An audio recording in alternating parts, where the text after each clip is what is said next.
अगर आप भी चाहते हैं नए नए वीडियो देखने के लिए हमारे निशा म्यूजिक कुंदन जी को सब्सक्राइब करें।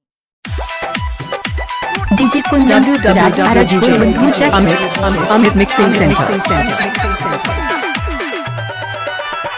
I love you अमित आवारा।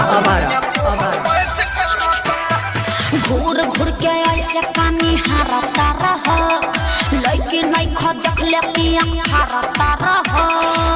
डीजे कुंदन राज अमित राज। घूर घूर के ऐसे पानी हारता रह, लेकिन नहीं खो देख ले कि हारता रह। रूपा बा हमार काया टच करता। सुना ना उठा ललिया से वो हनिया तोहर मैच करता। उठा ललिया से वो हनिया तोहर मैच करता। उठा ललिया से वो हनिया तोहर मैच करता। डीजे कुंदन राज अरजपुर बुद्धू चक। मोबाइल नंबर 77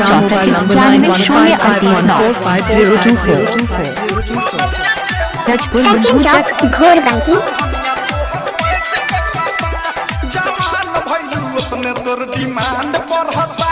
अरे सोनामा के पानी जैसे पानी चढ़ता। डीजे कुंदन राज कि नाही कुछ अभी काच बानी कहली। फेरा में जब पड़ो ना त मोतिया बिना ढाली। दिला बसा दिन बना ही काच करता। लागता कि जान लेके रहब। उठा ललिया से वो हनिया तोहर मैच करता। उठा ललिया से वो हनिया तोहर मैच करता। उठा ललिया से वो हनिया तोहर मैच करता। अरे ठीक है बा। डीजे कुंदन राज अपने नाम के डीजे बनाने के लिए संपर्क करें अमित आवारा। अमित सोचतारू कथी तू अलहता चला हो। लाभ वाला लेसन के पढ़ाई कला हो। दिल के धड़कन अमित राज। प्रेमिया बधेस फेस देखे चलल आचा। बीक के विशाल बच्चा चली से तू बाचा। अनुराग बदसाह नहीं बाच करता। अरे गजबे के मैच करता।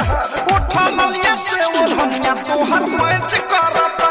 उठा ललिया से वो हनिया तोहर मैच करता। उठा ललिया से वो हनिया तोहर मैच करता। घूर घूर के ऐसे पानी हारता रह, लेकिन नहीं खो देख ले कि हारता रह। रूपा बा हमार काया टच करता। सुना ना उठा ललिया से वो हनिया तोहर मैच करता। उठा ललिया से वो हनिया तोहर मैच करता।